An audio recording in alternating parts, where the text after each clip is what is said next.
members of the council, officers of the council, ladies and gentlemen, please be upstanding for His Worship, Mayor of Nuneaton and Bedworth, Councillor Bim Saru.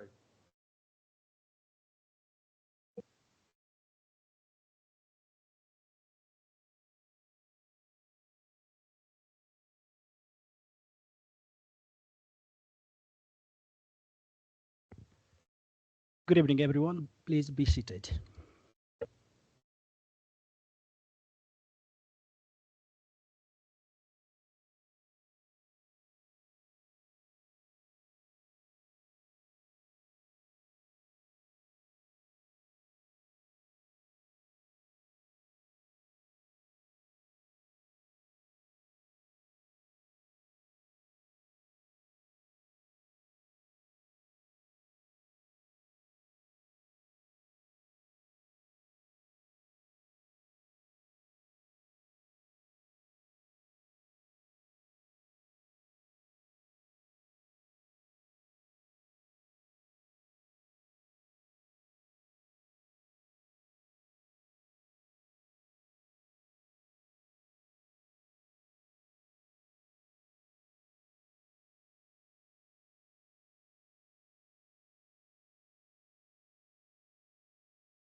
Good evening. It's 6 o'clock. We will start the meeting. Welcome to this extraordinary meeting of Full Council. This meeting has been convened in accordance with the Council Constitution. Agenda item number 1, evacuation procedure. There is no fire drill expected, but if the alarm does sound, then please leave via the nearest fire exit and gather at Lloyd Banks across the street. The meeting is also being recorded, and if successful, will be published on the Council's YouTube account or website. The public speakers will not be captured, but their statement and responses will be placed on public record within the minutes of the meeting. Item number 2, apologies. I have received one. This is from Councillor Croft. Are there any more apologies? No.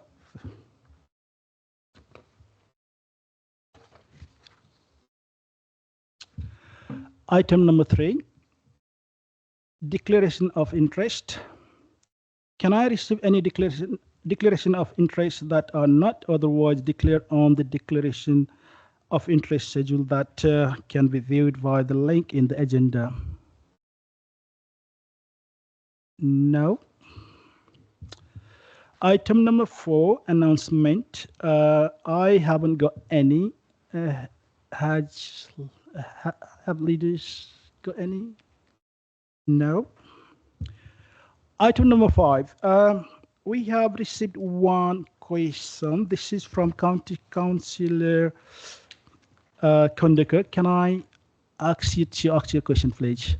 But just to let you know, I will not be taking any supplementary question tonight.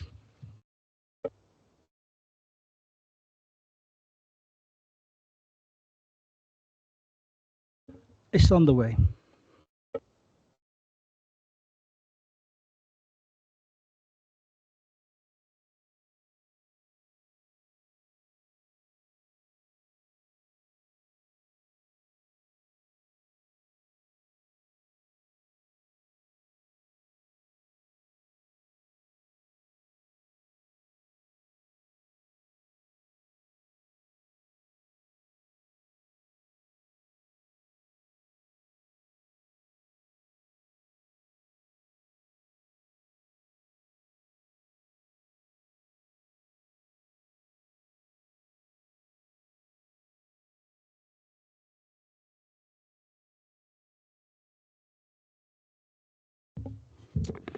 Thank you. Councillor Watkins, do you want to reply?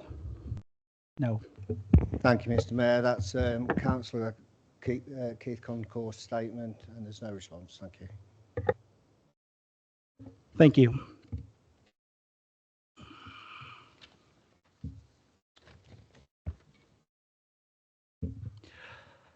Before going on to agenda item number 6, I want to read some, reminders for everybody. And then I want to make sure that you abide this tonight.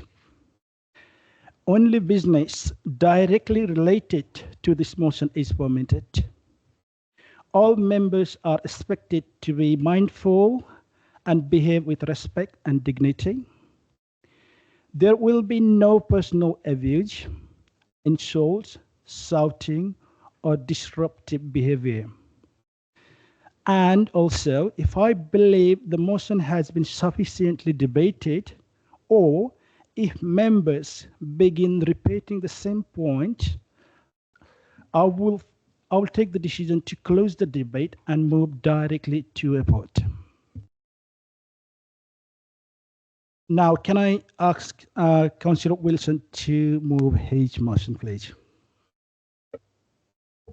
Thank you, Mr. Mayor. Politics is all about differences of opinion, differences on policy, and when you're on the winning side or the losing side, you accept that as part of the normal political process.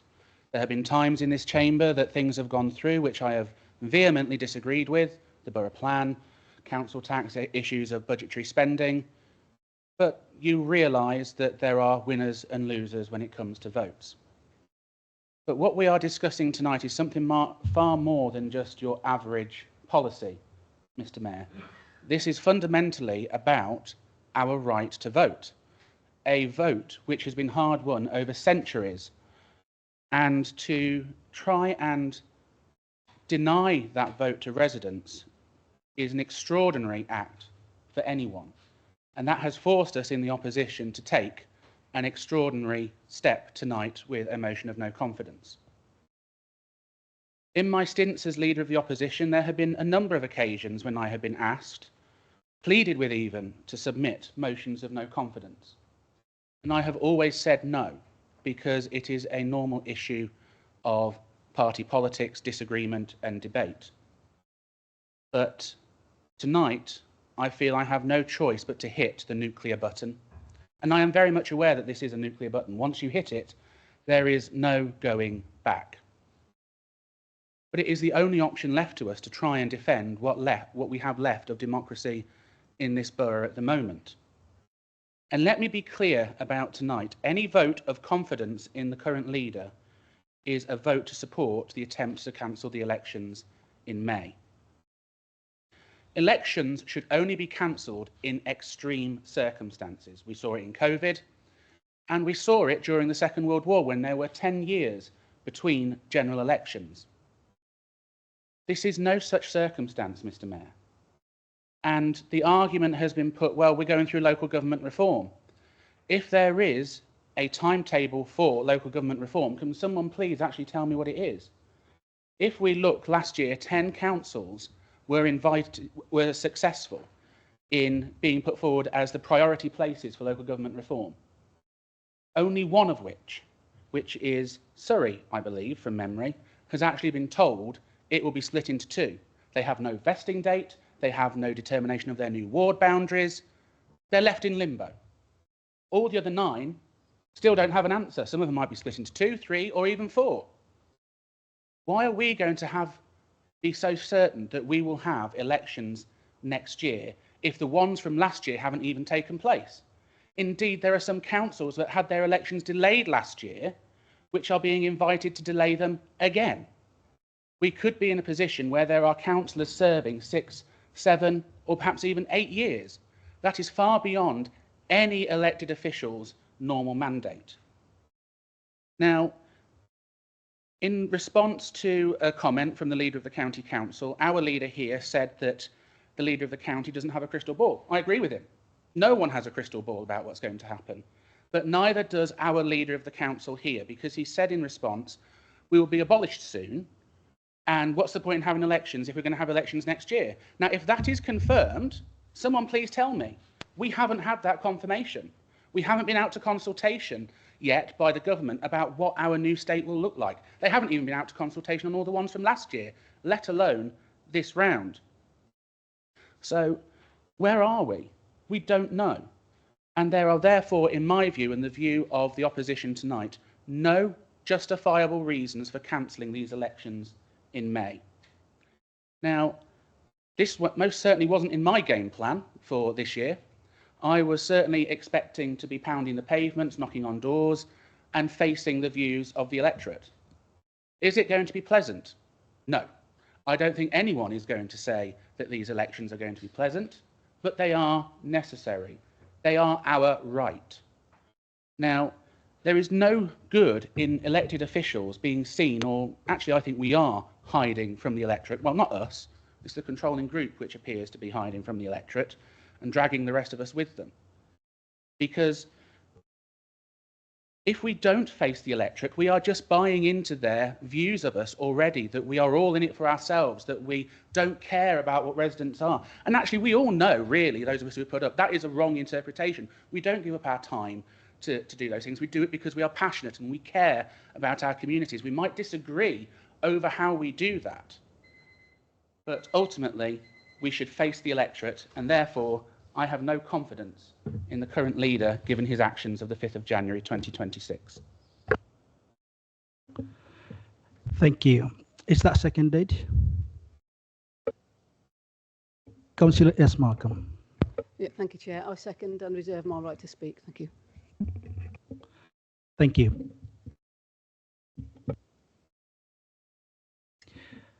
Before I open the floor for the debate, I again want to elaborate on this. I want all speakers, all members to speak on the motion. If you try to go outside the motion, I will have to stop you. So please don't make me do that. Thank you.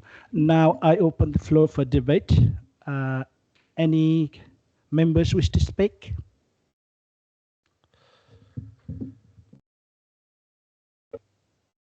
Councillor Bull. I wish to formally express my full confidence in our council leader, Chris Watkins. Chris's leadership has been marked by integrity, transparency, and a strong commitment to serving the best interests of the community. Chris has demonstrated a dedication in guiding the council through its responsibilities. We have the near completion of Grayson's Place, the Pingles regeneration, and the Bedworth Leisure Centre, all benefits for our community. Chris has personally supported me as a new councillor who has gone through a difficult time of illness. I believe Chris's continued leadership will provide stability, progress, and a positive outcome for our council and the people we serve.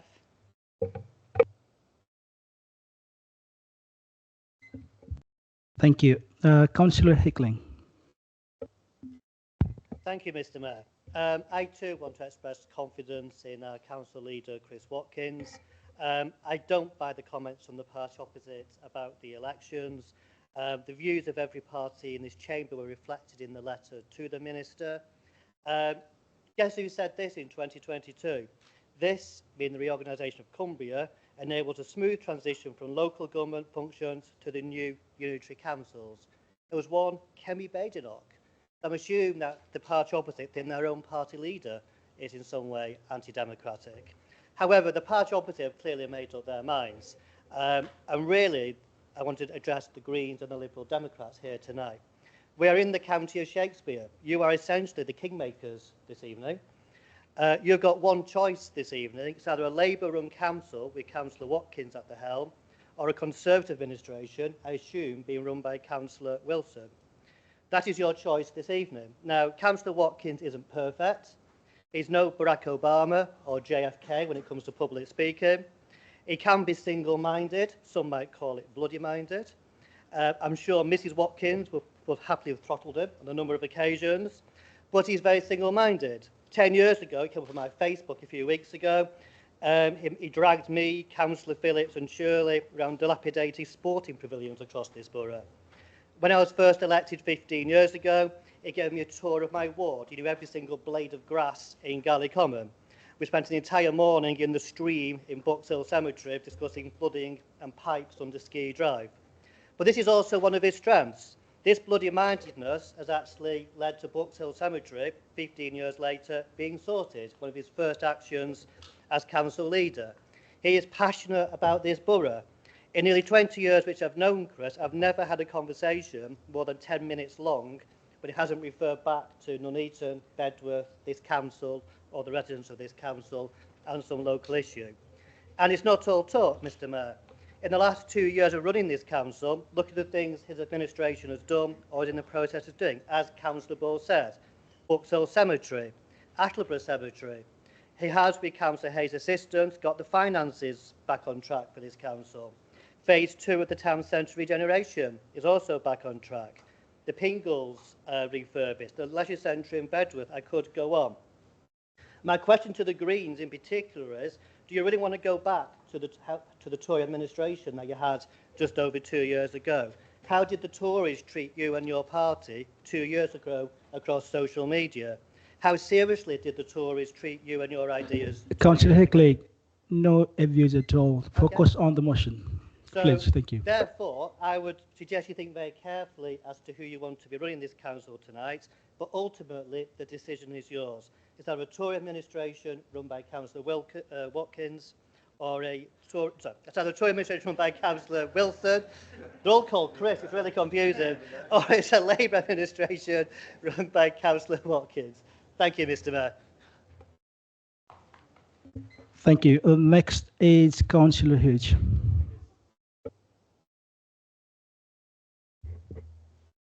Thank you, Mr Mayor.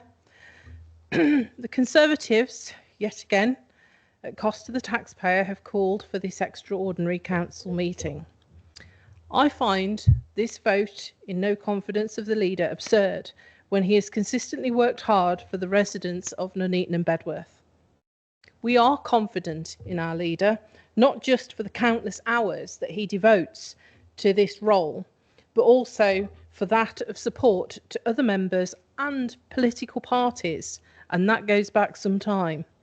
Therefore, I will be voting against this motion. This has got nothing to do with no confidence in grandstanding to remain relevant to what remnants are left of the Conservative Party. Thank you. Next is Councillor Jenkins. Thank you, Mr Mayor. So ultimately, I think this is a bit of a vexatious motion that's been brought by the party opposite, because if we go to the facts of the letter that was sent by Alison McGovern, views were asked for. Chris does not have the power to cancel the elections. Views were asked for. Chris asked all the parties that represent this council, that make up this council, for their views too. Didn't have to do that, but he did do it. So to go back to the facts of the letter, we had a group meeting about it. Personally, I voted to allow the elections to continue, or to keep the elections, and to request that. Several of us did. So it wasn't a clear-cut decision.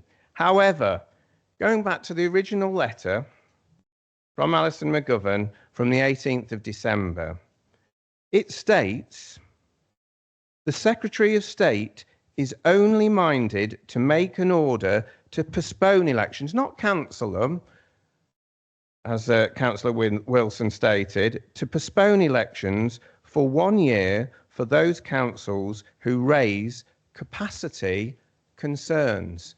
No capacity concerns were raised. In fact, Tom Shardlow stated that we had capacity, that we were on track and the elections could go ahead. So it was just a view that the elections, we could use the money better for local government reform. So that was the view of the Labour group. It wasn't, we don't have the power to cancel elections. That lies solely with MHCLG.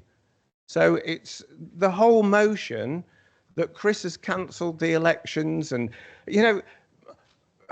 people have such short memories. 1 year ago this month, 1 year ago, all this outrage about elections being cancelled, Conservative leader of Warwickshire County Council, Lizzie Seacombe, was requesting that the county elections be cancelled 1 year ago this month. So, you know, it's all farcical, really.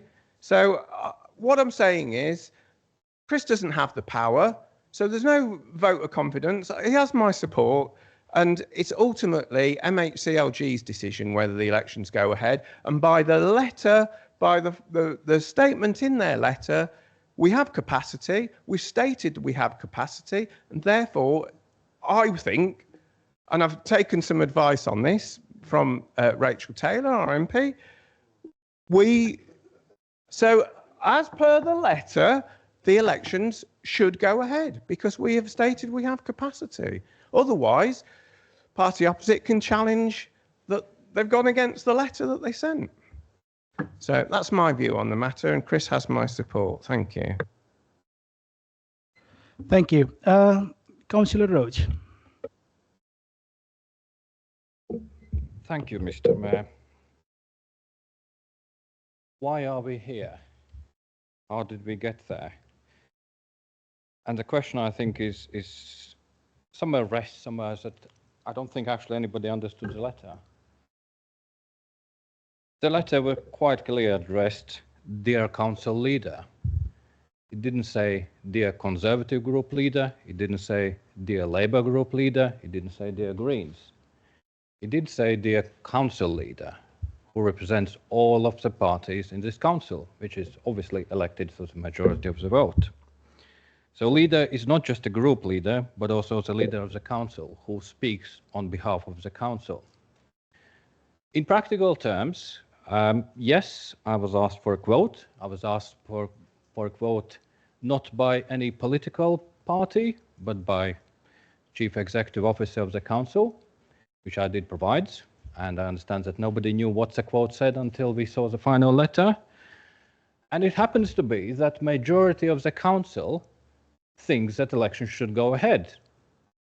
So the question comes back to, if the letter is addressed, dear council leader, where is that consultation piece? Where is that response from the council leader and not from the Labour group and not from the Conservative group, etc., etc.? How did we get in that mess? And I think there's going to be more of that. I personally think that we all are slightly incompetent in terms of local government organization. And if I need to draw a metaphor between what's happening there and a bit of life, you know, for decades and decades, local government has been defunded, more and more powers were taken away. And this is a reverse process. It's about local government becoming more mature, more capable of making decisions. And if a question is being asked, what would you do, dear council leader? And the answer is not clear, but it shows a political opinion that we would still like, you know, elections to be cancelled. That says something about maturity, about which we need to grow as a councillors, as an officers, as a whole collective, about how we're making decisions. Because we'll grow up, and it's going to be similar like anyone else, you know. We grow up, you know, we do the exams, we take the driving license. In local government case, it would be we take more responsibility about our housing, about our employment. But if I need to ask anyone in this council chambers, how much is it actually going to cost this borough council, a local government organisation? Then the answer probably is, I don't know. And it even goes further, because if I'd ask, well, what are we going to do about that money? Then the question would be, we hope that the government will give us some money. And I think that's not acceptable. That's not acceptable when government will ask on this occasion and any further occasions about things we need to do that we don't have an answer. And coming back to the motion and coming back to the substance of it, this is basically what it comes to, that clearly majority of the council thinks that the election should go ahead. So as a dear council leader, and I said this publicly and I'm happy to repeat it again, my red line is this, that there should be an additional letter sent to the minister saying that our political decision is that elections should go ahead as planned for 2026, and the voice should be given to people to make a choice. And I think no party, neither inside of this chamber or outside of this chamber, should be predicting what's going to be the outcome or taking decisions or ownerships around that. Thank you. Thank you. Now, Councillor Hay.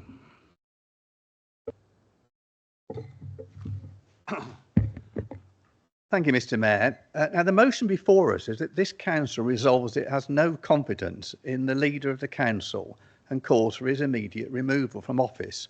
So I'm going to talk about that motion, because I've got every confidence in Councillor Watkins and will not be voting in support of this motion.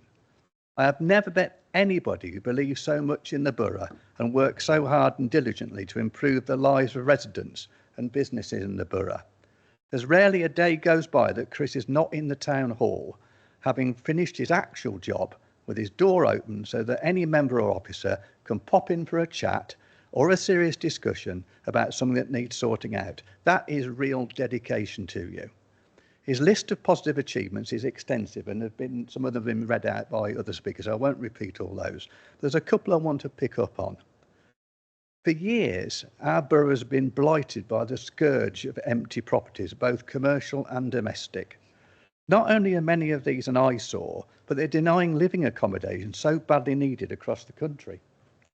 By highlighting this issue and the problem, suddenly everybody's sitting up and taking notice.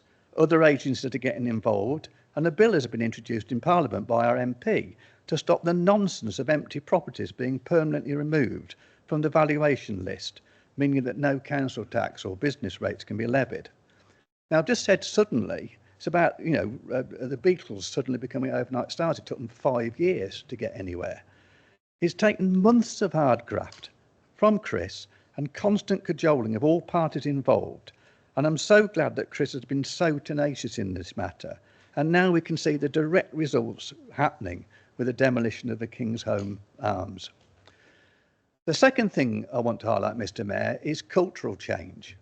Anybody who knows anything about corporate management knows that cultural change is the single most difficult thing to do. When we took over in May 2024, we inherited a lot of problems. I know people will say, well, you'd say that anyway, but they were caused by what we saw was a lack of action, a lack of leadership perhaps by the party opposite. I don't know. Worse still, we inherited a deflated workforce, battling with years of reduced funding and understaffing. And frankly, it's all due credit to all of them for sticking with it. Unfortunately, it was almost as if the administration had atrophied. I have to say it's very different now, and that's in large part due to Chris's efforts to demonstrate that we do value our officers and will support them practically and financially to achieve our common aims. The council now has a spring in its step, thanks to Chris. Yet again, the Tories have called a special meeting at a cost of £2,000 to debate something that's a matter for the government, and that's been covered already. This is the fourth one since we took control. There's £8,000 been spent on special meetings now. But just one last point. It's not that doesn't irritate me so much, and I can accept it's right to have debates. But I can even accept the posturing and grandstanding. That's part of the political process, as Chris has said. What I can't and won't accept is the sheer hypocrisy of the members opposite. Since 2018, 27 local elections have been postponed for reorganisations, 20 of which were postponed by Conservative ministers, including Generic, by the way. Out of the 27, 2 were Labour councils, 3 no overall control councils, and 22 were Conservative councils. I'll just make that point. To conclude, I have every confidence in Chris Watkins as leader and none in the party opposite. Thank you, Mr. Mayor. Thank you. Any other speakers?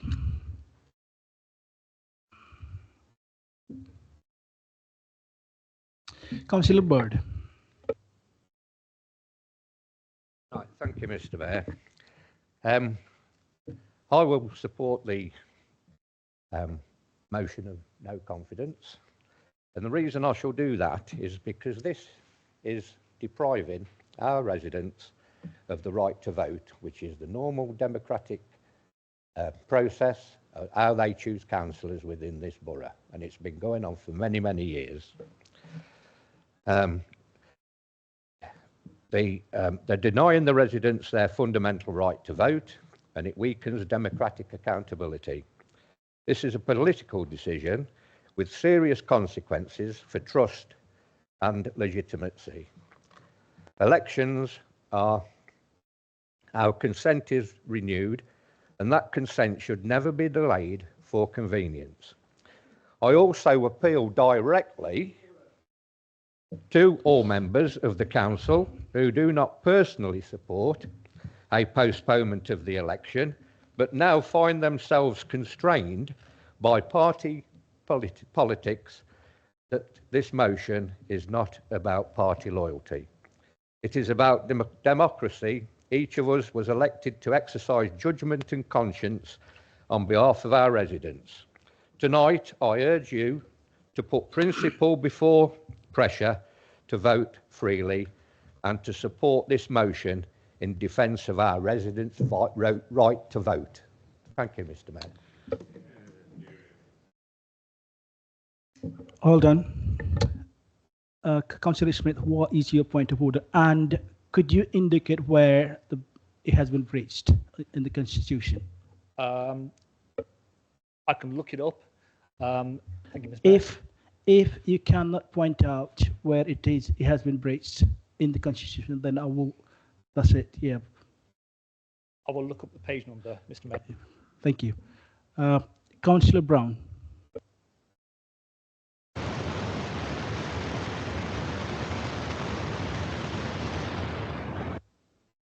Thank you, Mr. Mayor. This is a council in no overall control. We want the elections to go ahead in May. Green Party want the elections to go ahead in May. Lib Dems want the election to go ahead in May. We know from what we've already heard, several people on Labour benches would be quite happy for the elections to go ahead. So the majority of the councillors in this chamber want the elections to go ahead. Yet we have the leader seeking to postpone the elections on behalf of the council. We've heard some reasons why, to save money, and we've heard that that they can only be postponed in extenuating circumstances. We held an election during World War II when Germany was defeated, but Japan wasn't. We managed to have an election then. We're not in that situation now. We're not in COVID. So there's no reason to postpone for that reason. Chief Executive confirms we have capacity to deliver the elections. We used to deliver elections year on year in the past. 1 year it was borough, then it was county, then it was borough again, then it was the EU elections, then back to borough again. It's something, it's natural to us. To try and make out that we shouldn't have elections because it'd be difficult doesn't really hold water. We've heard reasons on cost. Yes, there's a cost to it, but that's a cost to democracy. The people want the right to vote. It's been hard earned by this nation. And when we're talking about money, considering we've been told that this is a council that's about to be wound up, we've managed to spend money on redecorating the leader's office, putting slate chip-ins down in front of the town hall. These are spending choices. So I'll come back to you. Please go. Can I continue? Yeah. So postponing these elections denies the public their right to democracy. An election is also an opportunity for the councillors that are elected to have a renewed mandate to represent the people.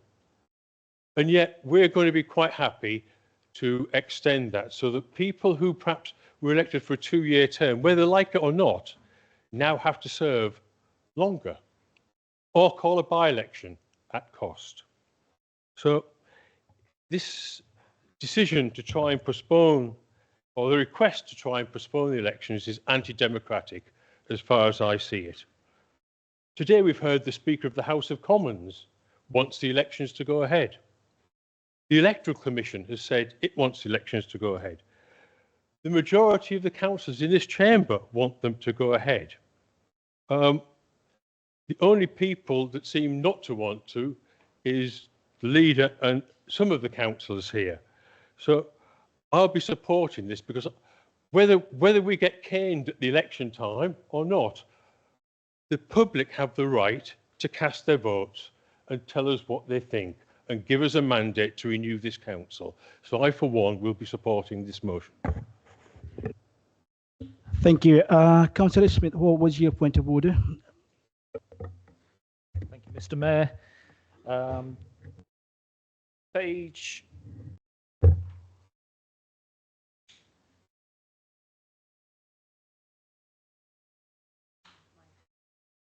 I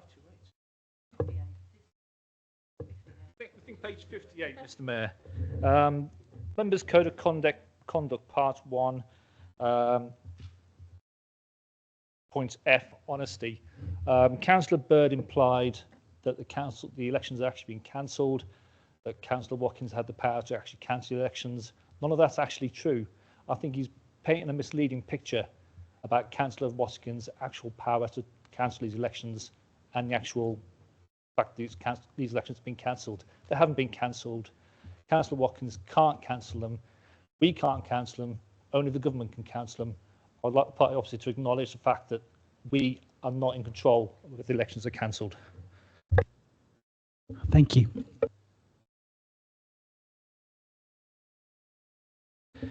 Councillor Bird, do you want to acknowledge that? Yes. I don't believe I used the word cancel at all in any of my address. It was the word postponement, that they've applied for a postponement. So I beg to differ and challenge that remark that members made. Thank you. I think I know what you're going to say, Councillor Watkins. Do you still want to raise your point of order? Thank you. Any other speakers?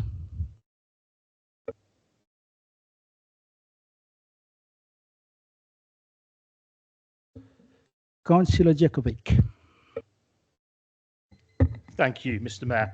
I heard a lot from the opposition tonight regarding what a great guy Councillor Wilson is.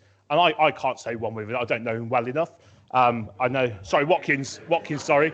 Yeah, getting my W's confused there. But Councillor Watkins, I don't know him well enough one way or the other. But I did hear a lot of very positive comments. And you might say it's what you've done is pay great tribute. I'd say it's almost a political obituary, which you've given. You've given a sort of a reels highlight of some of the things that he's done. I'll draw your attention to one of the things that he did. He took away the Bolton Christmas lights and the funding for that, and then decorated his office a few weeks later, which cost Freedom of Information request was roughly the same amount. Councillor Jakovic, please focus on no confidence in leader, please. You. Okay, thank you, Mr. Mayor. I will. I've made that point. That was one of the key points. But moving on, we have no overall control in this council, in this borough. And Councillor Jenkins said it. He did say that we had a group meeting. Okay, that's great. You had a group meeting, but you aren't the whole entirety of this council. You don't hold a majority, and the meeting should have then been held with all the other members of this chamber, regardless of colour, regardless of what their political allegiances were. You failed to do that. You failed to act properly and fully. You had the option to do so. You chose not to, and Councillor Watkins has signed off on something which is not agreed by all the members of this chamber. And the rest of us, we do believe in the democratic process. You've decided to curtail that process. You have written, okay, putting forward your view, and I know we've had our view, but it's to the leader, isn't it? The leader of the council, and it's the leader's decision that has been listened to. I mean, even listening to Sir Lindsay Hoyle, someone who I have a great deal of respect for, as I'm sure a lot of people did do in this chamber, came out today and said that he was for the elections. You know, so we should be listening to voices like that, and we should be thinking, what do the public want? And we've seen what the public want. The public want elections to go ahead. Now, that might mean that I lose my seat or other people in this chamber lose their seat. Well, that's the nature of the beast that we've all signed up to. That's part of it. And if we lose it, we lose it. But, you know, we lose it in the right way. What we don't try to do is hold on to power, especially when we don't have a majority.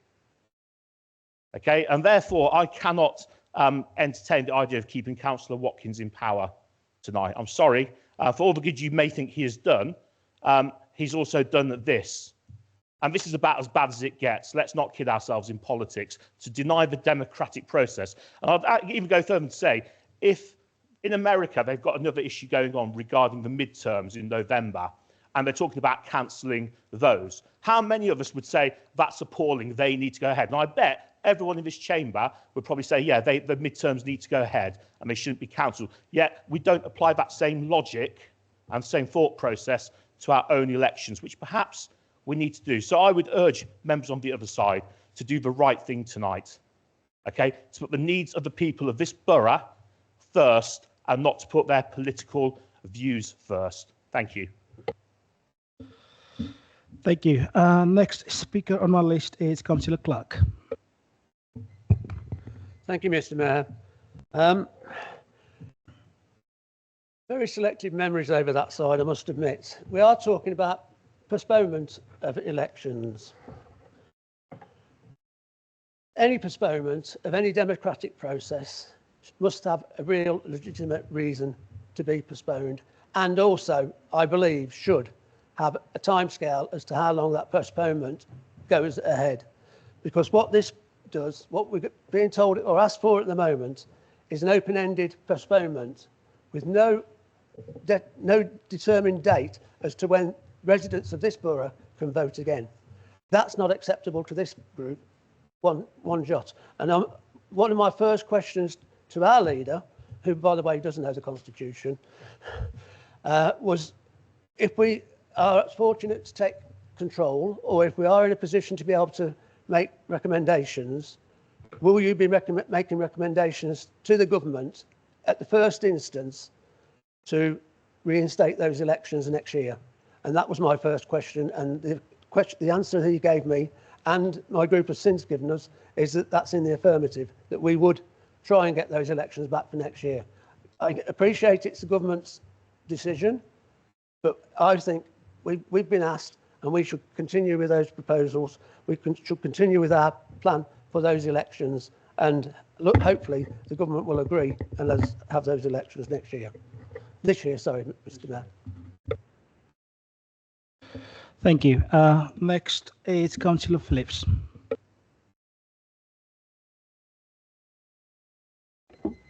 Thank you, Mr. Mayor. I feel like I'm in a parallel universe here. Everything that is being said, it just does not resemble the truth. Oh, honestly.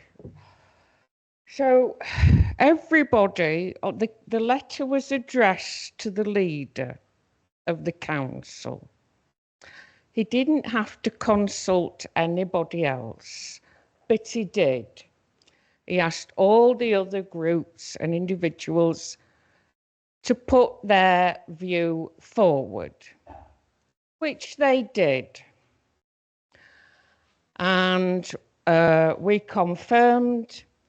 So Alison McGovern said, councils that don't have capacity will be postponed. Councils that do, sorry, the other way. Sorry, I've lost my thread now. So, oh yeah. So we, or the leader replied, we've taken on extra staff. We do have the capacity. We're already advertising to people about postal votes, etc. So this, to me, it's all weird. It's just, it's ego. I tell you what, it's ego stoking is what it is. It's just certain men trying to stoke their egos because they're the size of a blast furnace and they've got to keep feeding it. So anyway, with regard to the letter, The leader of the council does not have the capacity to postpone, delay, cancel, whatever word you want to use. He has no authority to do that. The authority lies with Alison McGovern. I just wanted to get these facts out there because I've got all these crazy speeches coming at me. That's all I wanted to say, Mr. Mayor. Just the facts. Thank you.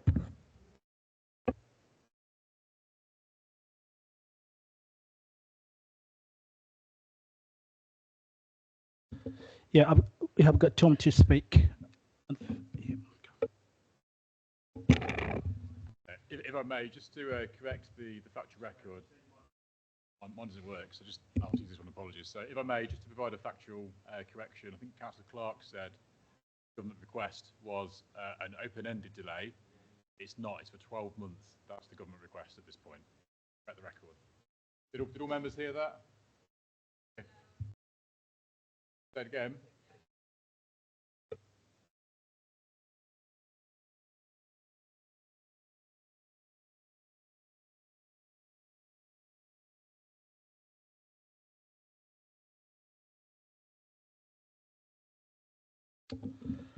Thank you, Tom.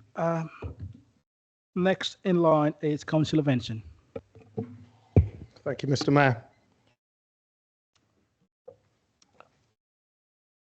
Checks notes, Councillor Wilson. Just making sure I got it correct. Right. I won't be supporting the motion tonight. I will be supporting. I have full confidence in council leader. And before the chief executive made his comment, I was going to get up and actually raise that comment regarding Councillor Clark, and it has been corrected. It's just for 12 months. And just to reiterate that the whole letter stipulated that it was a view to say whether or not we had capacity. I haven't called for it to be cancelled, not necessarily called for it to be postponed. We don't have capacity, and in the wording of what the minister said, ultimately, by their reckoning and the way the words say, they won't be cancelled. So I support our leader, and I believe the elections will go ahead. And on another note, you're absolutely right. Yes, we all may lose, or we may win. You never know. But you don't know till you try. That's all I've got to say. Thank you.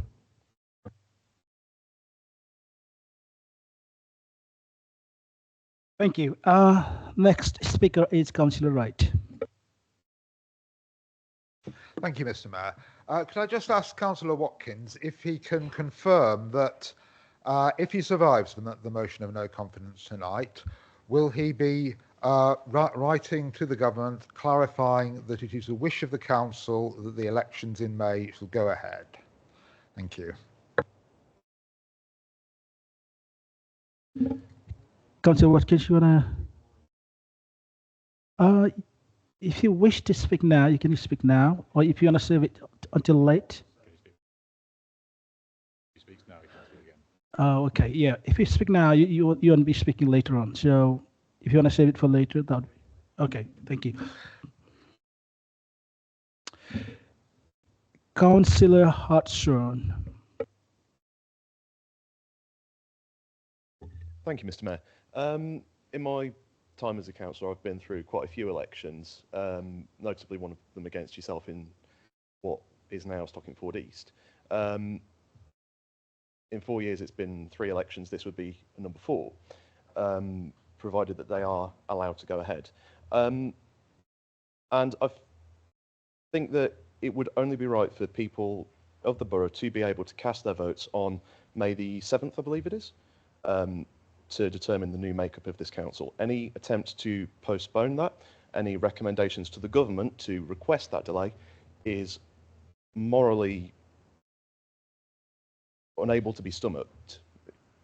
And I'm also finding a lot of the comments from the Labour Party present tonight rather confusing. They're saying that the government were asking if they had capacity and that they would postpone elections for those that do not have capacity.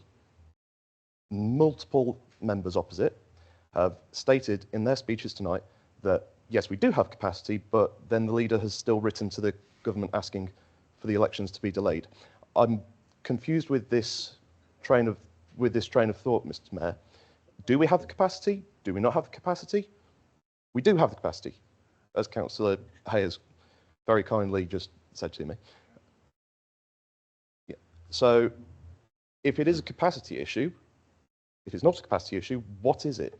Why do you not want to face the electorate this May, Mr. Watkins?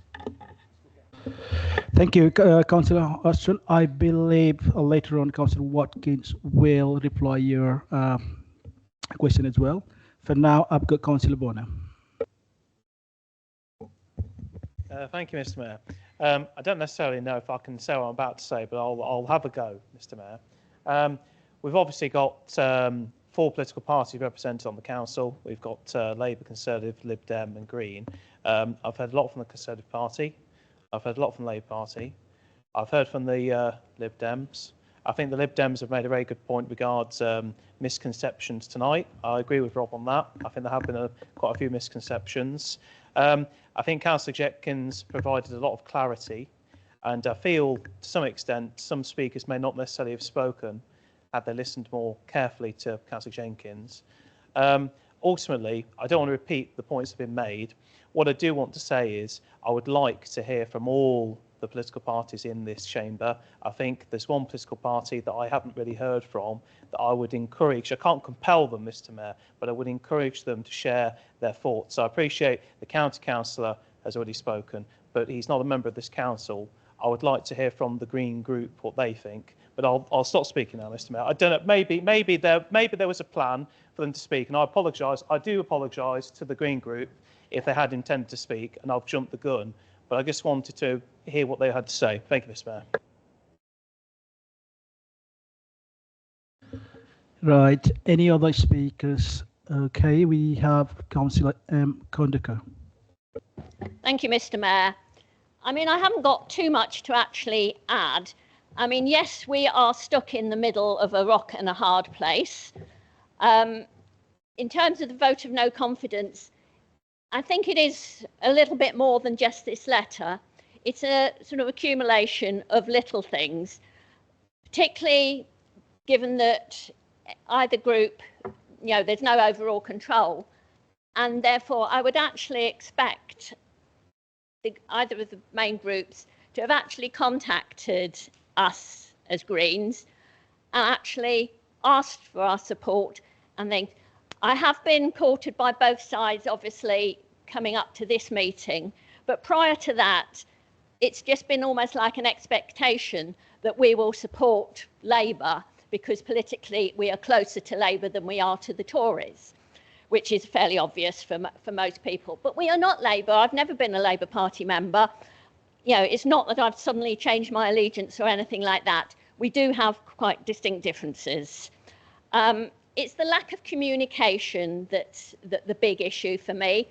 In terms of this letter, yes, it came right before Christmas. Chief Executive contacted me, as he did obviously all the different party groups, said it was a problem going to getting a meeting together, but we would all put into this letter, which we did.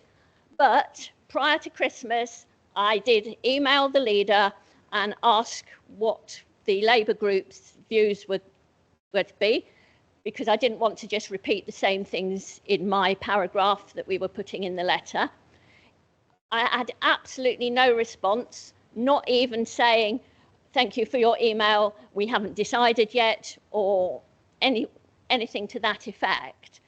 So first I knew of anybody else's responses was when I saw the letter that actually it said, oh, this is what's been sent to the government. So there was no consultation. And I mean, in hindsight, I wish I had put my foot down and actually said we must have an extra council meeting to discuss this before the letter goes in. Because as everyone has already said, the vast majority of us here in the chamber do actually feel that the election should go ahead. They're not going to be easy for anybody. There are a lot of hard work, time, money, to actually, and, just pounding the streets, door knocking. We've all been there. We know it's hard work. It doesn't just happen. So, yes, it's easy to say, oh, yes, let's postpone them. That's easy. But this is about democracy and letting people have their say, which in Nuneaton and Bedworth for the Borough Council has always been every 2 years. And I see absolutely no reason why that shouldn't happen before. So I really would like Councillor Watkins to commit that he will say, we've had a meeting of the full council now, and we wish to say categorically that the consensus amongst the whole of the elected members is for them to go ahead. Will you do that, please? Thank you. Councillor Guttridge. Thank you, Mr. Mayor. I'd like some clarification, please, on what Councillor Venson said, and I'd like to ask the Chief Executive that do we have capacity? I read the letter quite a lot of times that was sent, and I believe that we have the capacity. So can we have clarification on that, please? Tom, please.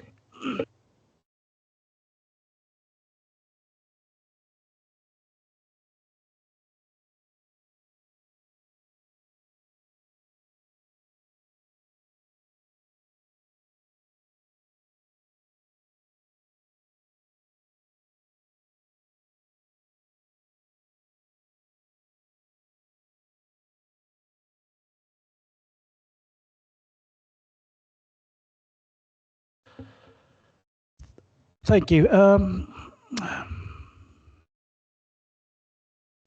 Councillor Collett.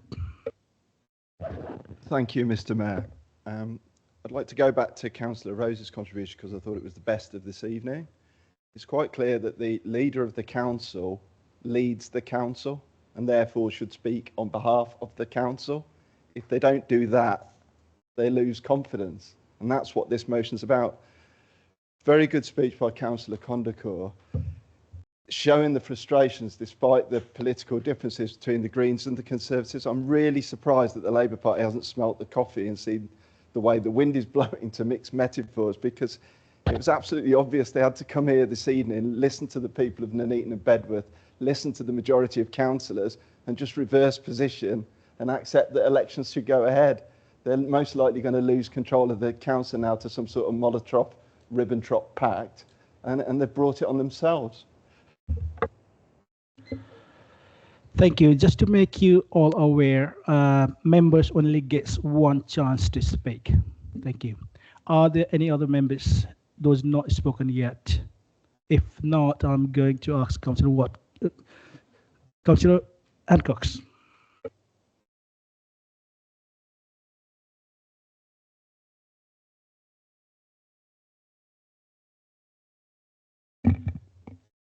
Thank you, Mr. Mayor.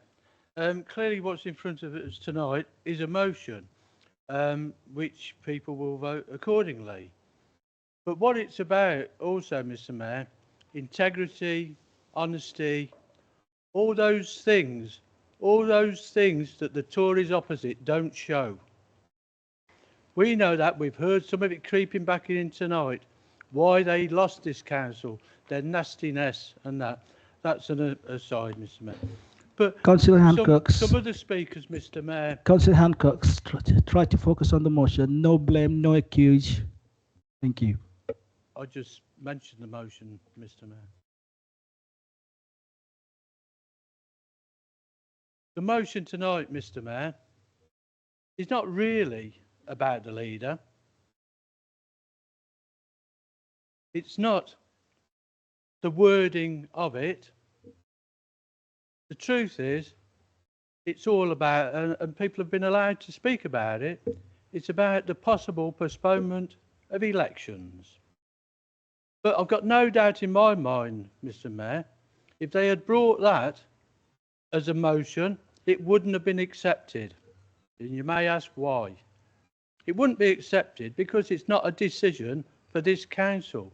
This council has to make debate and stuff on decisions that they're responsible for.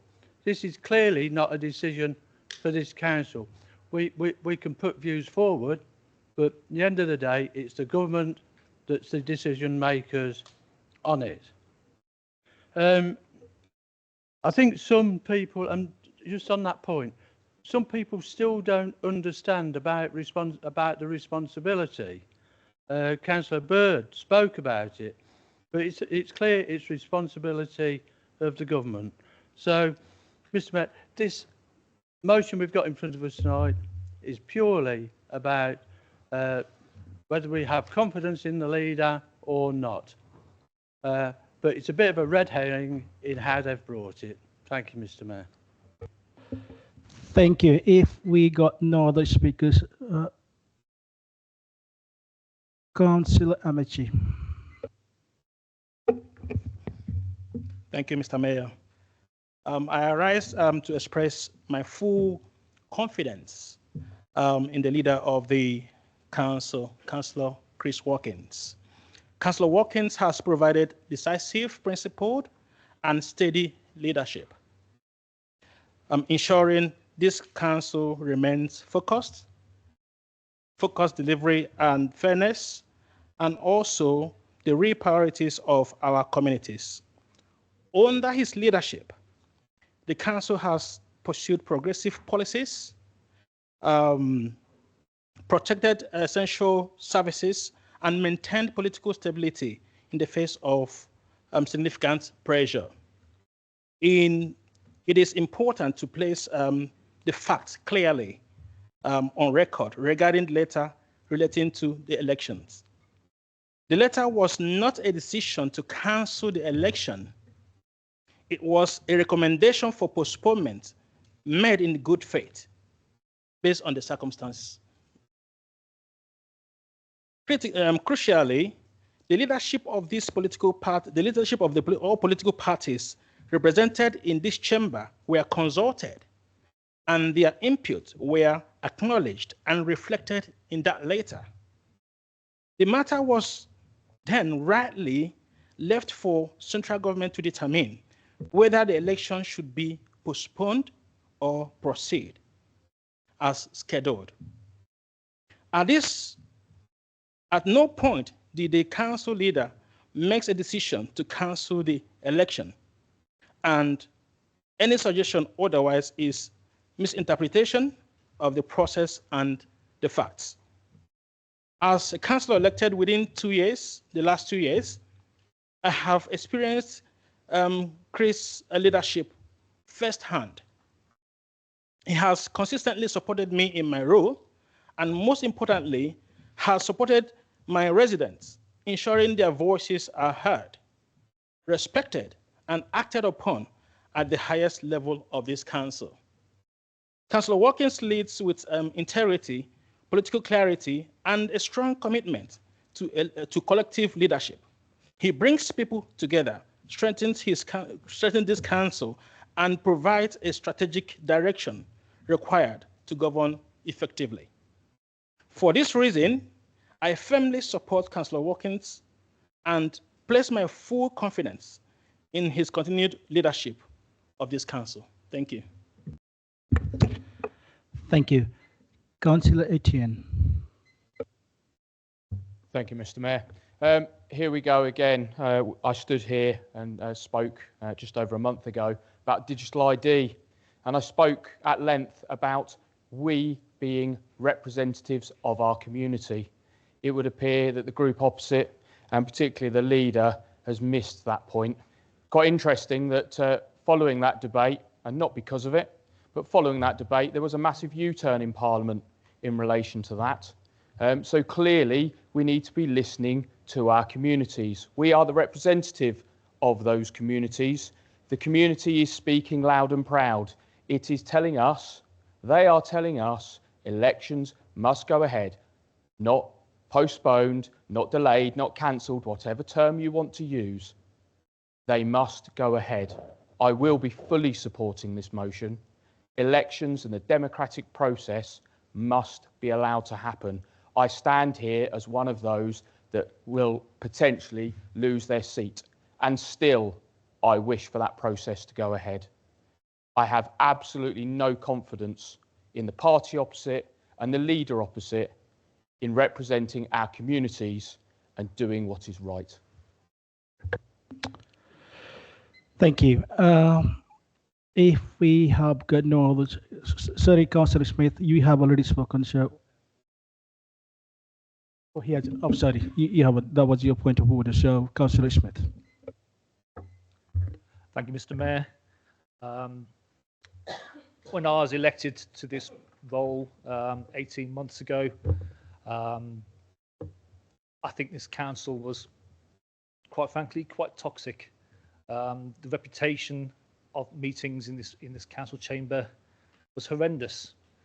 I know that County Councillor Condcore was bullied by members of the opposite party, and Councillor Watkins stood up for those members. Councillor Watkins, having come into this administration as leader, has cleaned up this council. The meetings are cordial. There's no, I mean, I'm on the Orders and Standards Committee. We've had very little in terms of discipline issues from councillors from all sides. I think that's commended to us. It's also a commendation of Councillor Watkins' leadership. He encouraged us to sign the Joe Cox Foundation for respectful politics, which we all did. And I think he's been an inspiration, quite frankly. His record is positive. Councillor Councillor Wilson himself says you've had no issues that would strike confidence issues in Councillor Watkins up until this letter. And I think this letter has actually been almost ignored today because nobody's actually cited what it actually says. So I'm going to read out Councillor Watkins' response in full. We have discussed this at a full meeting of the Labour group, and it was decided that we should ask you to postpone the May 2026 local elections. Although, as you will see, our preparation for the elections is well underway, it was felt that holding elections for a future authority that is shortly to be abolished is not a prudent use of resources. Concern was expressed about the considerable effort required to properly prepare for LGR, and that some of the money saved could be put forward to this important preparatory work. This was a judgment call on council resources. It turns out maybe it was a bad judgment call, judging by the reaction of the parties opposite on all sides. I think it's a judgment call that we had to make because, as we say, either way, we're going to hide into nothing. If we had to spend money on an election that meant nothing in the long term, maybe we would have been panned for that. But all I can say is I've got full confidence in Councillor Watkins. He's been a mentor. He's been an inspiration. He spends so much time here, not only in the town hall, out about in his ward. I was even at a residents' meeting where he actually polled some residents, you know, do you think we should postpone the elections or have the elections postponed? Do you care? And the overwhelming response from those residents was, well, why waste the money? We have actually asked residents, not a massive sample size, but he did take that effort to actually ask residents what they wanted. And can I just add that I was elected on a turnout of about 27%. So it seems to me that the majority of the electorate don't actually care about the elections. That's what I'm saying. Thank you. Thank you. I see no hands up, so Councillor Watkins.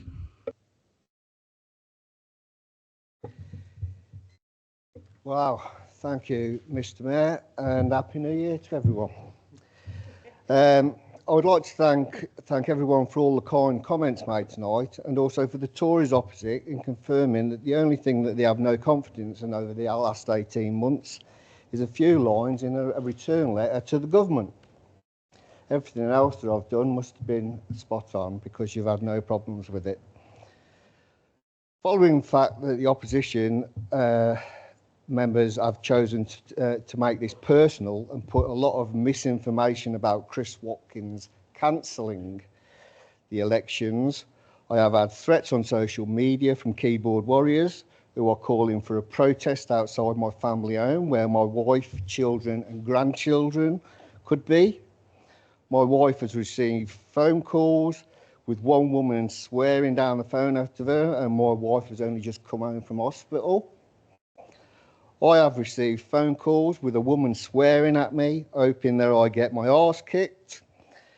And I have had the leader of Warwickshire County Council thinking that he was back in the playground, calling names and showing his age, and thinking that that is acceptable. He's clearly got nothing to do at Warwickshire County Council because he spends a lot of time here. I wish somebody would get on to him about the potholes and things that County Council is supposed to be doing, but no, he's got too much time. So, well done for putting lots of misinformation on social media and misleading people. To be clear, as you've already heard tonight, I cannot delay or cancel any election. And that decision is down to the government. And we are still waiting for that decision. I always like to be professional and about things, and think that things for this council should be dealt with here in this town hall and not all over social media like some councillors do. When we first took over, as you've heard by Councillor Smith, the main things that I said that I would do is clean up this toxic chamber, and I have done that. It's much better here now, not only for the councillors but also for the officers.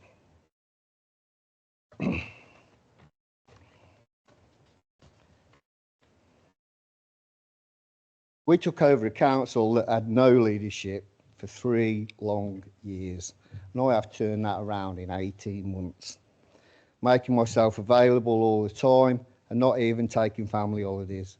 We took over a financial mess where the Tories opposite were running and hiding from the truth because they could not handle the truth. You might remember the film saying that, but you cannot handle the truth. I did not want phase 3 boarded off like you was going to let it be done in the regeneration of Abbey Street, and have managed to bring phase 3 into about phase 2 and start to create a public realm that will handle over 2,000 people that will be enjoying the events that we are planning. I have had talks with Warwickshire County Council and had active travel put back on the table, including cycle routes and ways of improving air quality, which has been ignored by the Tories for the past 3 years that they was in, because they didn't want any cycle routes. You hear the saying a lot that you can't trust a Tory. Well, this is evidence that you can't trust a Tory. The letter from the government was to me, the leader of the council, and I could answer it, but I wanted to be open and honest, so I let all leaders have a say. All leaders and the council have a say on facts. The council also lined out the facts that we are in a very good position and that we are up to capacity. The council have employed staff, and if the elections go ahead, we can handle it. That was very clear in the letter. I do expect a lot of changes coming forward from the government on the local government review, and I think it would be better if our officers spent time getting to grips with all the changes that are going to come and get ready for that. But regardless whether they do an election today or whether it gets delayed, that's fine. I've got every confidence in our staff. That be done. Mr. Mayor, I'll finish it there, but the motion was about confidence in the leader. You have let them go on and on about elections. That was not what this was about. Thank you. Councillor Wilson, you have reserved the right to show. Malcolm, you want to speak as well? Please go ahead. Thank you, Mr. Mayor. This motion has actually been brought tonight because we feel that the leader, by asking the government for a postponement of the May elections against the wishes of the majority of the councillors within this council, will deny the people of the borough their democratic right to vote. I mean, Councillor Smith has just read out your reply, and it's clear that you did ask for a postponement. I appreciate that you can't say that they're not going ahead and it's a government, but you asked for the postponement. So that's why this is here. It cited the reason is to save money for the residents, to save the budget and the costs. Well, I won't go into the costs of vanity projects because that's already been mentioned, but those spends alone could have gone towards this election expense or spent on other needy things within the borough. This vote of no confidence is therefore, it's not personal or an act of disruption, but an act of responsibility, one that allows for renewal, accountability and the opportunity to restore public faith in the Nuneaton and Bedworth Borough Council. And for these reasons, I ask members to support the motion. Thank you. Thank you. Councillor Wilson. Thank you very much, Mr. Mayor. Let me be absolutely clear. I have not supported every single thing that the controlling group has done over its past 18 months, almost 2 years. In fact, I've been on the losing side a number of times, but that's politics. But this motion is before us tonight precisely because the leader wrote requesting a postponement. That is holding him directly to account. We would not be here if he had not requested a postponement. And let us be absolutely clear, because it's already been mentioned about facts, so let's put facts back on the table. The letter from the minister said that the government would only consider postponing if local councils request it. If he'd have written off and said, we want to carry on with elections, job done, nothing else. We carry on with elections, nothing more, minister forgets about Nuneaton and Bedworth, what's new? But he has written off to them and requested in his capacity, and I have read that letter, signed Councillor Chris Watkins, leader of the council. He has requested in his official capacity as leader of the council to postpone those elections. Now, it was mentioned earlier about 27 councils having elections cancelled. That's quite right, because they had a clear timeline about what was going to happen. We don't have a timeline. If we did, you might have a justifiable case if we knew for definite we were going to be abolished and there will be a new council from next year, but we don't. Now, Councillor Clark was right in a roundabout way, because it could potentially lead to an open-ended denial of democracy. Yes, the letter only says for 12 months, but what happens when we get to 12 months from now? Do we end up in the same predicament we're in now and potentially be looking down the barrel of a gun at another day of democracy? Now, we've already got 9 other councils from last year in that position now, because they don't know what's happening. Their elections were delayed last year, they were told they'll happen this year, and now they're being delayed probably again. My money would probably be on it being delayed. And another thing that strikes me as slightly odd, last year, Councillor Watkins stood there and said that he thought that the elections for Warwickshire County Council should go ahead. I actually agreed with him. I didn't agree at all with local government reorganisation. I think it's badly conceived. It's being done the wrong way without consent of the people. And they were considering potentially delaying Warwickshire County Council's elections. He said those elections should go ahead. But all of a sudden, 12 months down the line, the polls are different. We see a massive change in the political atmosphere. And we all know that those... It's not supposed to be about elections. Mr. Mayor, I have been clear that this motion has been brought because of the elections. Councillor Wilson, can you sit down? I understand. I have done research a lot. I have gone through the Constitution a lot. I have consulted ChatGPT a lot. What can be said, what cannot be said. I'm confident. So, Councillor Wilson, go ahead. Thank you, Mr. Mayor. So, at the end of the day, do we have confidence in a leader that is prepared to request a postponement of elections? That is the fundamental question before us tonight. I disagree with him on the borough plan. I disagree with him on the budget spending. I disagree with him on a number of other items. But I accept that I'm in the opposition, and that is the nature of politics. What I cannot accept is the fundamental potential removal of our rights, which is being enabled.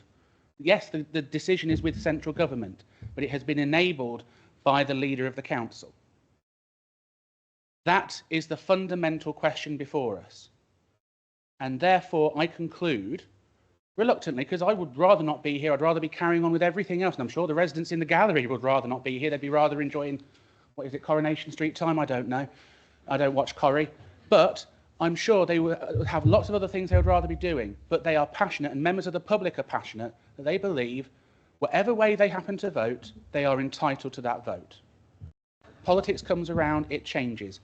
We know which direction it's in at the moment. I have to tell the reform councillors in the gallery, things will change. You might not like it, but they will.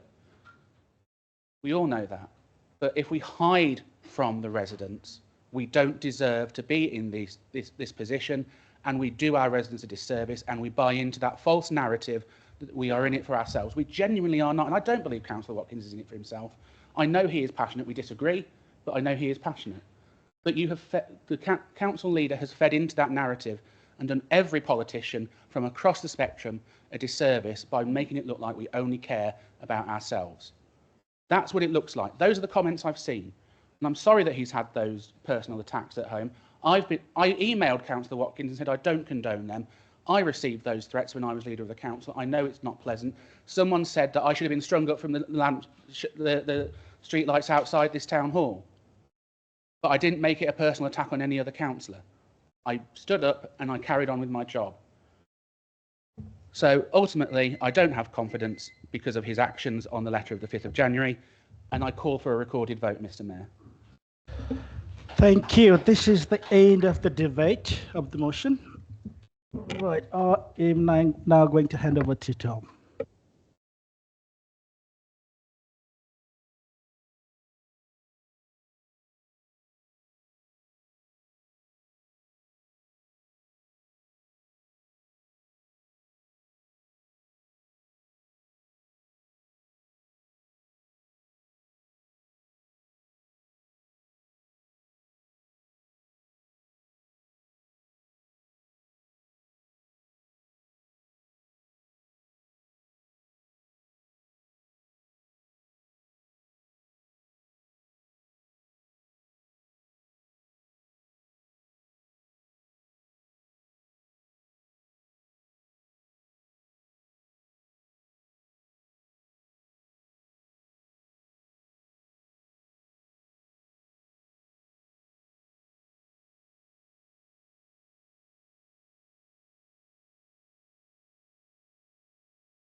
Against.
Following the vote, the motion of no confidence in the leader has been carried.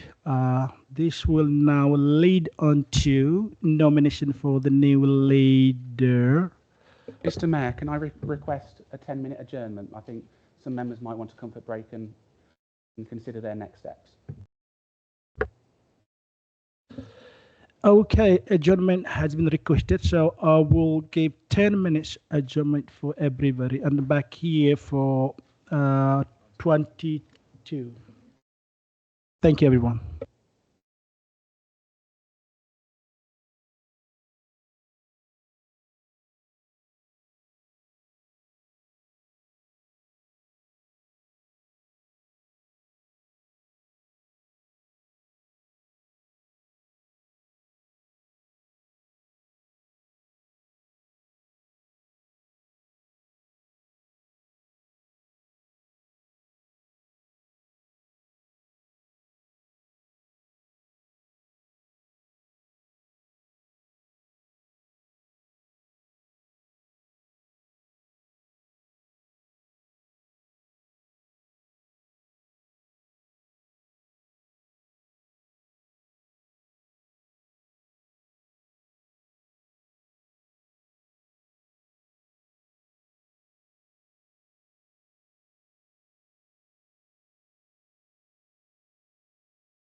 Please be upstanding for His Worship, the Mayor of Nuneaton and Bedworth, Councillor Bim Saru.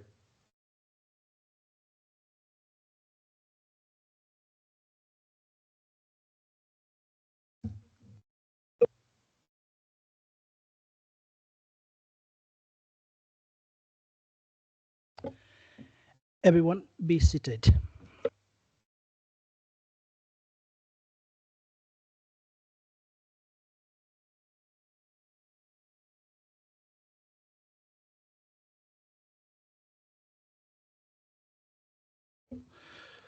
Welcome back, everybody. Next item is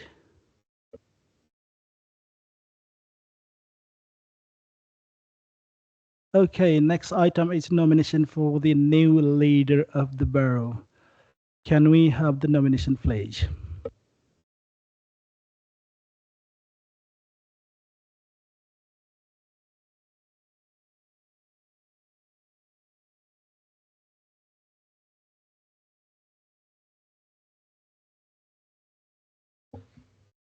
Councillor S. Markham. Thank you, Mr. Mayor. I nominate Councillor Chris Wilson and reserve my right to speak. Thank you.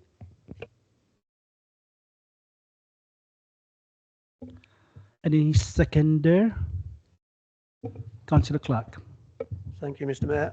I'd like to second that nomination and reserve my right to speak. Thank you.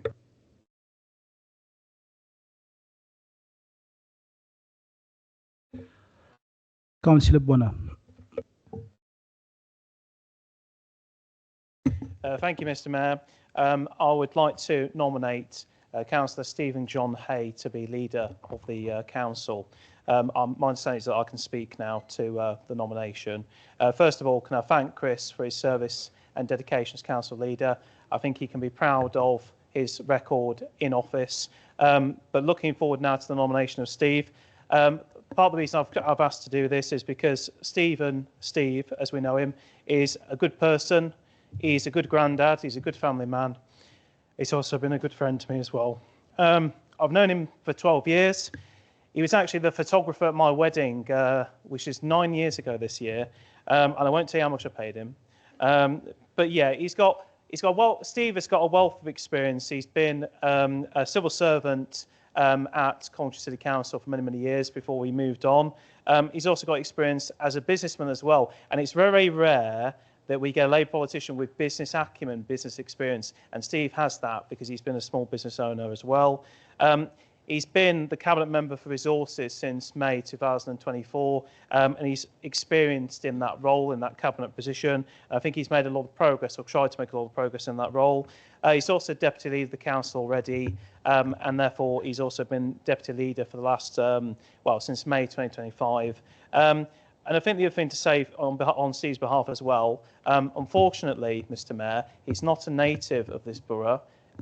You'll dread to hear this. He's actually originally from Coventry, Mr. Mayor, which obviously could be very controversial. But I believe he moved here in 1978, if my memory serves me right, and his first family home in Nuneaton with his wife Felicity was in Brookdale Road in Weddington, which is sort of like a touching tribute in a way.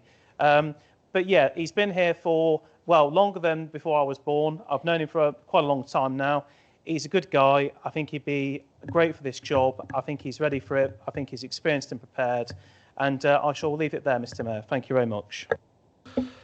Thank you. Can I have the seconder? Councillor Hodge. Thank you. Are there any more nominations? Councillor Wright. Thank you, Mr. Mayor. I would like to nominate Councillor Michelle Kondaka, and I reserve my right to speak. Thank you.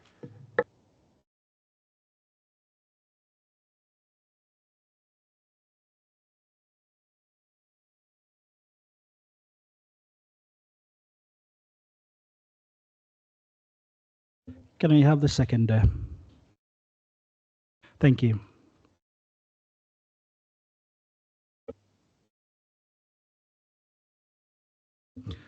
So we have 3 nominations for the new leader of the borough. Does any member wish to speak?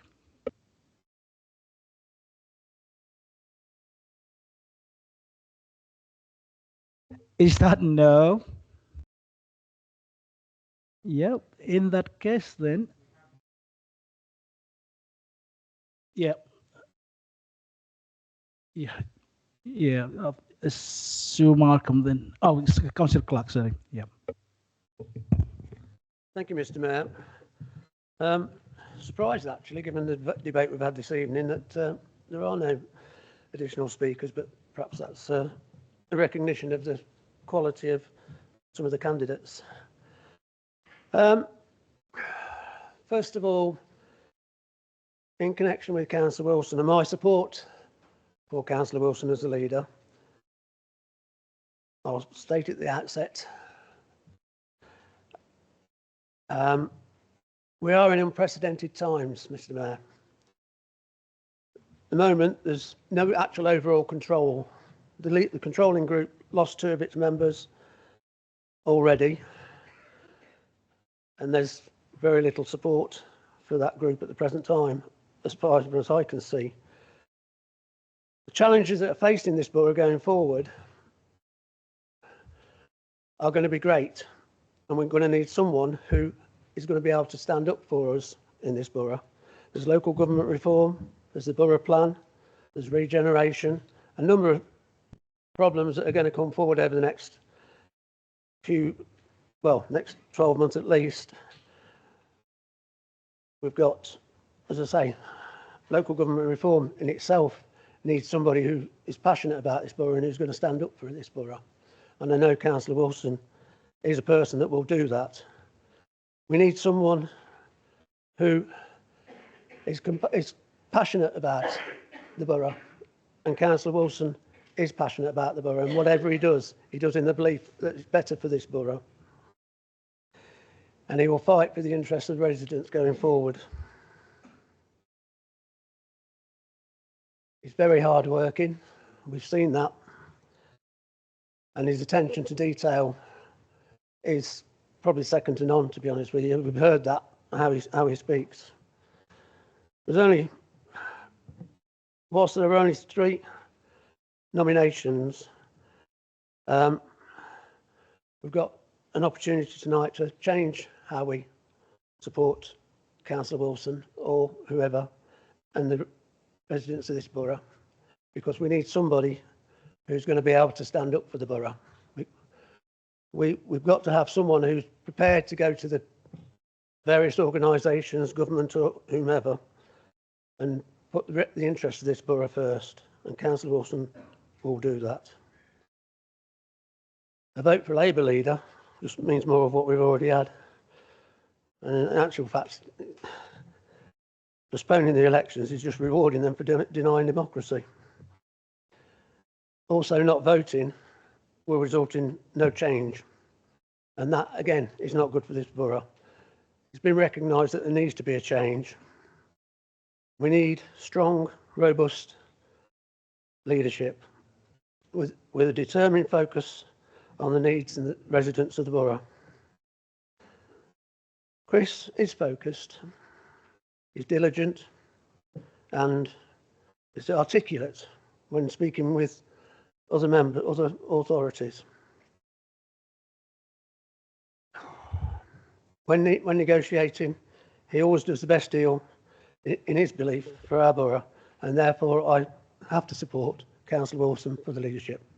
Thank you, and I call on members to do that also. Thank you, Mr. Mayor. Thank you. Councillor S. Markham. Thank you, Mr. Mayor. I won't give you Councillor Wilson's credentials because I think we all know them. Despite the many challenges that taking over this council will have, there are going to be 3 tasks that need immediate attention. The first one is writing to the Minister for the State of Local Government and Homelessness to state how the authority is under a different administration, that the May elections for Nuneaton and Bedworth Borough Council are not postponed or cancelled, and they should be allowed to proceed as expected. This is the borough residents' democratic right. The second thing is the immediate review of planning issues regarding the proposed new housing allocations, which are totally disproportionate to the size of our borough, and to start the new borough plan to reflect this injustice. We also have to face the local government reforms This isn't something we've chosen. It's been forced upon us by the current Labour government, and we have to deal with it. Whether they decide to choose a 1 or 2-tier unitary, we need people that can achieve the strongest possible outcomes in any negotiations, ensuring the best results for both Nuneaton and Bedworth residents. And in my opinion, that will only be achieved by a Conservative administration led by Councillor Chris Wilson. Thank you. Thank you.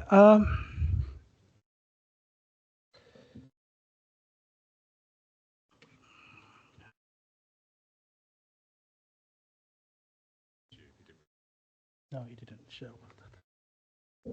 You did not reserve your right to speak, so there is no need to speak.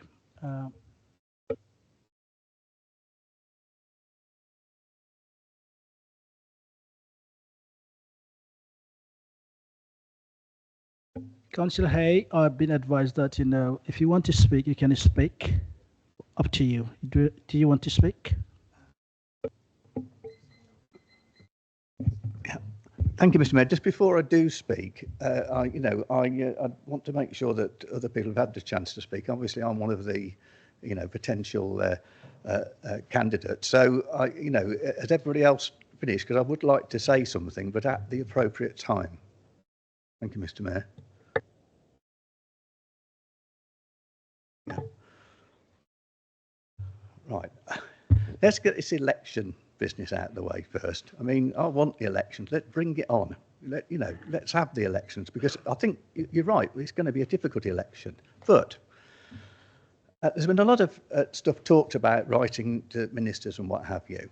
And I'm probably going to get into trouble for this. I'm often getting into trouble behind the scenes. But I do wish that our government had not written to us to ask us what our opinion was, and just got on with deciding what they wanted to do in the first place. That would have been much easier, wouldn't it? And I do feel that we've been put on here. Now, the letter we got from the ministry quite clearly said that the issue on which their decision will be based is whether we have capacity to run our local elections. And the answer is we do. We're a well-organised council. We do have that capacity. And I think that because of that, the government will have no choice but to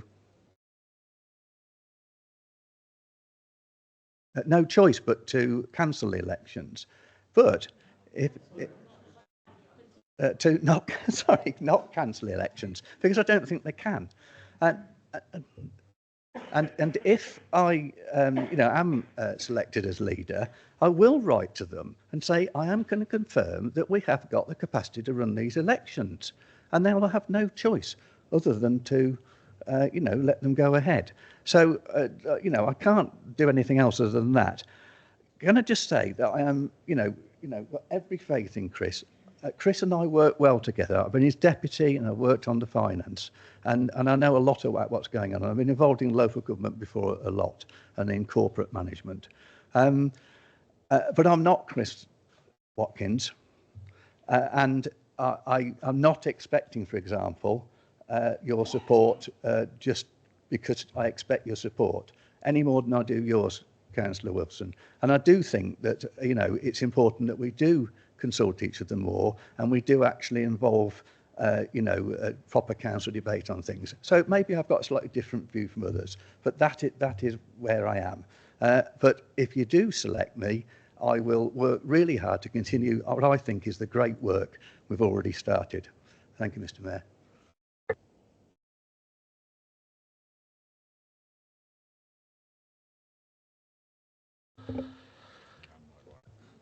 Next is Councillor Roach. Have you reopened the debate? Yes, we have, because this was for the proposer and the seconder we allowed to. So since we allowed to speak to Councillor Hay, we're going to allow to everyone to make it all fairer. Hope that makes sense. Councillor Roach. So I presume this is going to debate now.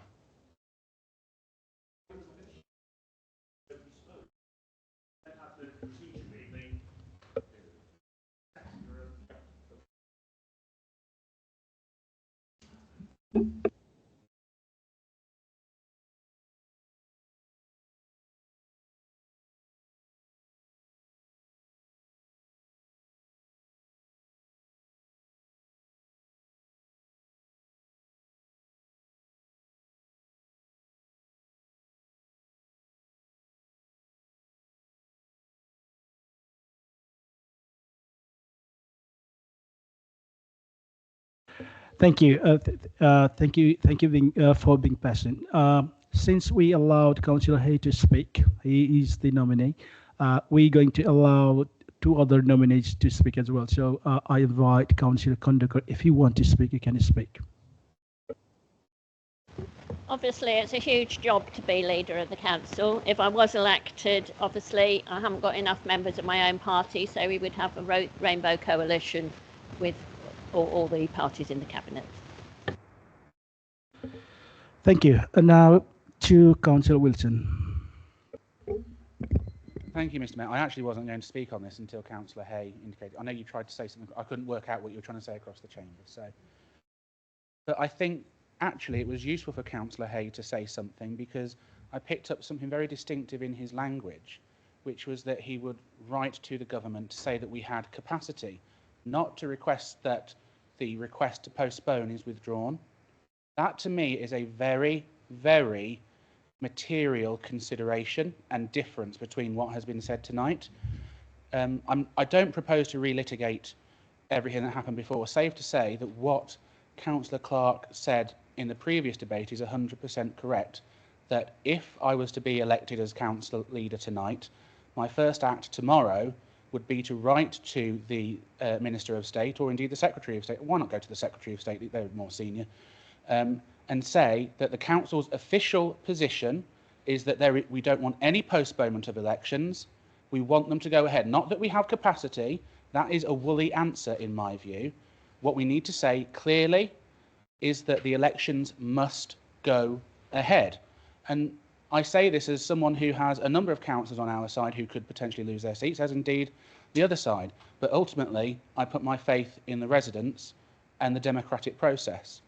But other things that I am clearly passionate about would be, we don't know what we are going to get with local government reform, and we need someone there who can master the detail, will stand toe-to-toe with the others and fight on behalf of Nuneaton and Bedworth. I did that over the borough plan when I was last leader of the council and went and said no more to Coventry overspill.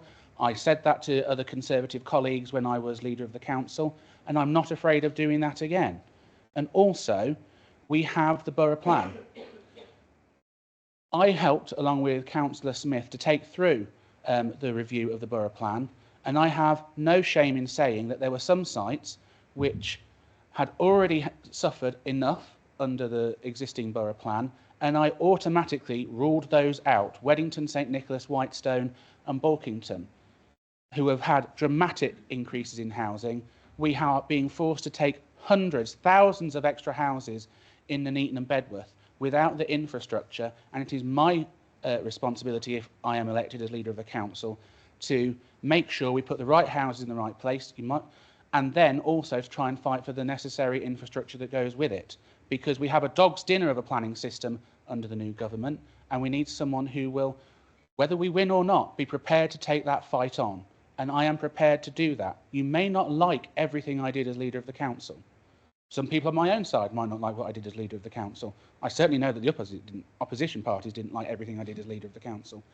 But I hope that with all sincerity I can say that I am a hard worker, that I am passionate about our borough, and you will get 100% from me in whatever I do. We may disagree over policy and direction, but I will always do my best by the residents of this borough. And I think that out of all the parties present in this chamber, I'm the one who can command the most number of votes and also command the subject and the detail and fight for our borough. The votes will fall where they fall, but let's be clear, if we let Labour back in as leader, it is again rewarding them for asking to postpone the elections, because they could have defeated it in their own group meeting, but that letter went off. And you have stood by that. That is the reality of the situation. The only ones who are prepared to go on record and say we should have elections back are myself and Councillor Kondakor. But out of the ones present, I believe only myself and Councillor Kondakor meet the criteria to do that, but only I have a wide range of support to do that on this side. As much as I respect I do respect Councillor Kondakor on a number of issues. We don't always agree. There are some that we do. But we need someone who will fight for this borough in these difficult times, because these next 2 years are unprecedented for this borough. I know we throw that term around, quite loosely, but it is. We don't know when we're going to be abolished. We don't know what our housing targets are going to be. We don't know whether we're going to have 1 or 2 councils. We are not masters of our own destiny in this chamber, as it feels like, unfortunately, but we need someone who will stand up for our rights, and I am prepared to do that. Thank you, Mr. Mayor. Thank you. Before we move on to taking votes, can I ask MO and EO to explain how the voting will work tonight?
Keep the noise down, please.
Yeah, keep the noise down, please. I am now going to announce the vote. Councillor Kondiko was the nominee with the lowest vote, so she is now eliminated. So we now going to go to the second round of votes. Again, can I hand over to EO, please?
Okay, I'm going to announce the result. Councillor Hay, 20, Councillor Wilson, 16. So Councillor Hay is the new leader of the borough. Congratulations.